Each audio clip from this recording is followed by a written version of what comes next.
साथियों, हमारे भारत में वर्तमान समय में दूरदृष्टि अपनाने वाले राजनेताओं की कमी है, जो नहीं समझ पा रहे हैं कि अगले 25 साल 50 सालों में भारत का क्या स्वरूप होना चाहिए। वर्तमान समय में रशिया और यूक्रेन युद्ध लड़ रहे हैं। रशिया की अपनी सुरक्षा सीमाओं के कारण वो यूक्रेन पर हमला कर रहा है और यूक्रेन अपने को हर तरह से सुरक्षित रखने के लिए नाटो में शामिल होना चाहता है। इससे रशिया को उसकी सीमाओं की असुरक्षा बढ़ रही है। हमें क्या करना चाहिए कि जिस दोस्त ने हमें हर पल हर समय मदद दी हो, उसको किसी हाल में त्यागना नहीं चाहिए।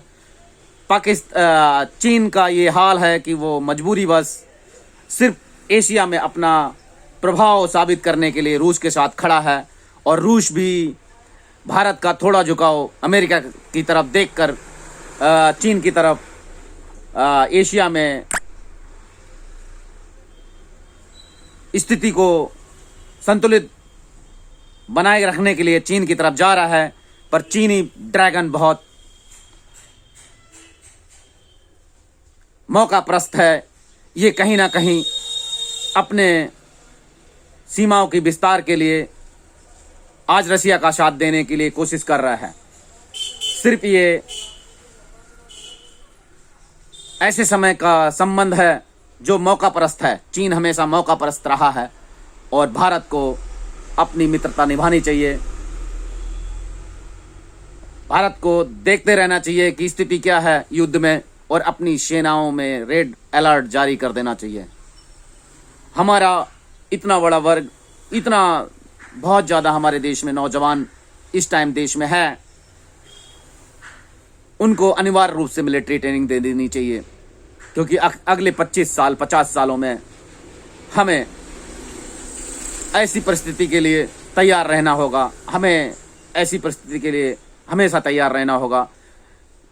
विश्व में कुछ लोग अपनी शक्तियों को अपने जलवे को बढ़ाने के लिए गुट बनाए जा रहे हैं, और हमें उसमें तटस्थ रूप से अपने आप को मजबूत करना चाहिए। हमारे नौजवानों, हमारे देश में बहुत बड़ा वर्ग, बहुत बड़ी जनसंख्या नौजवानों की है, और उस पावर को हमें मिलिट्री ट्रेनिंग के द्वारा, क्योंकि अगर यूक्रेन से आपको सीखना जरूर पड़ेगा कि इसकी नीतियां बेशक गलत हों, पर उसने रक्षा के टाइम अपने आप को हर घर में हर व्यक्ति ने अपने आप को सेना के लिए झोंक दिया है, परिवार को अलग छोड़ दिया है और सेना की मदद के लिए चल निकला है। हमें इससे सीख लेनी होगी, नौजवानों को मिलिट्री ट्रेनिंग देनी होगी, क्योंकि अगर हम ऐसा नहीं करते हैं तो हम भविष्य के समीकरणों के लिए तैयार रहना चाहिए, क्योंकि हमें दिखाई दे रहा है कि अपने बाजुओं की ताकत अपने आप ही काम आती है। हमें अपनी रक्षा और सुरक्षा के लिए बहुत अधिक प्रयास करने होंगे। इस नौजवान जो शक्ति है, नौजवानों की शक्ति है हमारे पास, उसको हमें तैयार रखना चाहिए और आगे बढ़ना चाहिए। यही हमारे देश को करना भी चाहिए। यही मेरी सोच है।